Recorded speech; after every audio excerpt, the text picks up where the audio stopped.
Very warm welcome to everyone. So, this is another session on all previously asked idioms and phrases in SSC 2024 examination. We have already covered 60 questions in the previous sessions. If you haven't watched, you can watch them.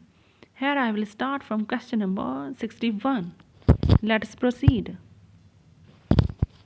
61. To throw dust in one's eyes. Answer is option B. To mislead someone by tricks. तो to throw dust in one's eyes मतलब ये है किसी की आंख में धूल झोंकना, किसी को धोखा देना, डिसीव करना, मिसलीड करना, मिसगाइड करना. तो आंसर होगा to mislead someone by tricks, option B. Next 62. At one's finger tips. Answer is option D. To have complete knowledge. तो at one's finger tips idiom मतलब ये होता है किसी चीज़ की पूरी नॉलेज होना एकदम, मतलब कोई आपसे कभी भी पूछ ले आप तुरंत फट फट फट फट बताते हैं उसके बारे में एकदम. To have complete knowledge of something, it means at one's finger tips. Next 63. Vishnu and Vighnesh are always like two peas in a pod. तो यहाँ two peas in a pod idiom है, इसका मीनिंग आपको बताना है. तो आंसर होगा option A. Very similar to each other. Two peas in a pod. सोचो एक फली है और उसमें दो मटर के दाने, क्या पहचान पाओगे कि पहला कौन सा है दूसरा कौन सा है? सारे ही सेम से लगते हैं. तो something very similar to each other मतलब एकदम कार्बन कॉपी होना, टू कॉपी होना एकदम. वैसे ईडियम्स जो होते हैं कभी भी लिटरल मीनिंग नहीं होता है उनका, मतलब जो वर्ड्स हैं उनसे कभी नहीं आते हैं वे तो किसी स्टोरी या किसी सिचुएशन से बने होते हैं. ये तो मैं बस समझाने के लिए बता रही हूँ ताकि ये आपकी मेमोरी में काफ़ी देर तक रिटेन करे. जैसे हिंदी में भी होता है कि नाच न जाने आंगन टेढ़ा, ये कभी भी लिटरल मीनिंग नहीं होता है. I hope you understood. Next 64. Going through a sticky patch. Answer is option A. To experience a bad period in life. यहाँ स्टिकी पैच जो है वो बैड पैच भी आ जाता है कभी कभी. स्टिकी पैच बैड पैच दोनों का मतलब सेम ही है. To experience a bad patch, वो to experience a bad period in life मतलब जिंदगी के मुश्किल दौर से गुजरना, जब कठिनाइयों का सामना करते हैं. तो going through a sticky patch to experience a bad period in life. Next 65. Costing an arm and a leg.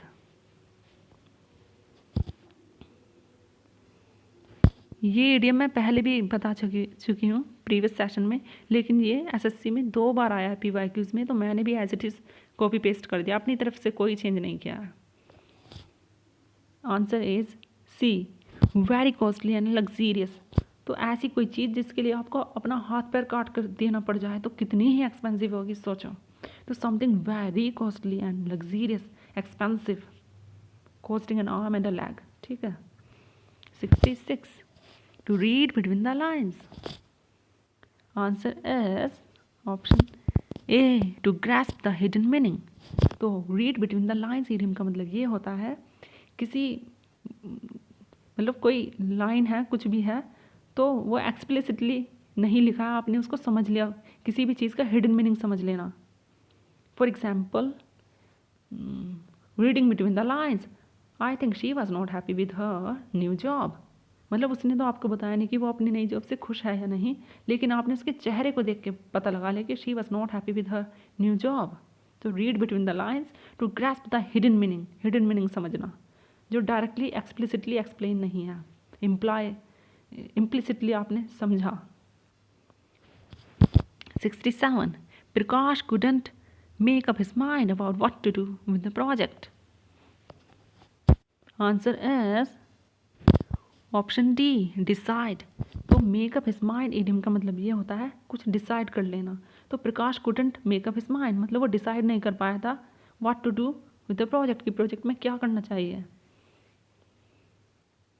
Next 68. A bolt from the blue. Answer is option A. A sudden and unexpected event. तो यहाँ blue जो है ना, blue का मतलब होता है cloudless sky, और बोल्ट है ना, बोल्ट बोल्ट का मतलब होता है लाइटनिंग, थंडर स्टॉर्म। तो सोचो एकदम क्लाउडलेस स्काई और वहाँ से एकदम बिजली कड़कना, क्या पॉसिबल है कि बादल तो है नहीं और बिजली कड़क रही है? तो something which is very unexpected, तो सडन एंड अनएक्सपेक्टेड इवेंट होगा इसका आंसर। अब बोल्ट फ्रॉम द ब्लू मतलब something very unexpected. Answer A would be the correct answer. 69. Out of the frying pan into the fire. Answer is option D. Things going from bad to worse. Out of the frying pan into the fire मतलब ये है किसी चीज़ का बद से बदतर हो जाना एकदम। तो things going from bad to worse, इसका आंसर ये होगा, out of frying pan and into the fire मतलब। 70th. So this is the last question, so take a pause to answer it by yourself. I hope you have chosen your option. Correct answer is option C, to feel unwell.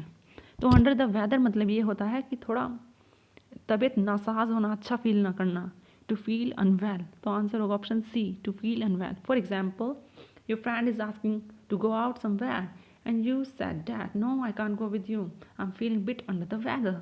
मतलब आपको आपकी तबीयत थोड़ी NASA's है तो आप उनके साथ नहीं जा सकते। आई hope you understood. So this was the end of this session. तो thank you. Time to be dead you. Bye bye. And if you like this session, you can subscribe my channel. And if you don't, then it's okay. Bye bye.